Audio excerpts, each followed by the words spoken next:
The overall goal of this procedure is to establish an accurate model and easily feasible method to investigate the development of transplant vasculopathy.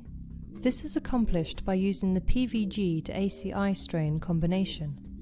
The second step of the procedure is to harvest the donor aorta. The third step of the procedure is to prepare the recipient. The final step of the procedure is to anastomose the donor aorta with the recipient's aorta. Ultimately, results can be obtained that show neo-intima formation using pathohistology.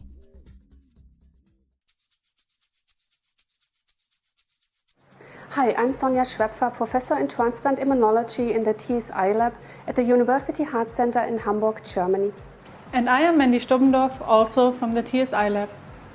My laboratory is interested in transplant immunology.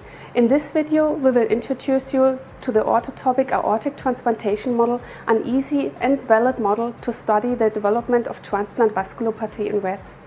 We use this procedure in our laboratory to investigate chronic rejection in cardiovascular questionings.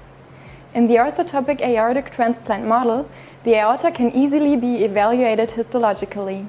In addition, the PVG to ACI model is especially useful for transplant vasculopathy studies, since acute vascular rejection is not a major confounding factor, and the development of vasculopathy is similar to the findings in the clinic.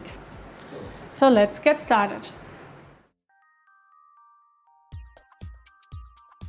The donor used in this orthotopic aortic transplantation is a PVG rat weighing approximately 250 to 300 grams. After the animal is anesthetized,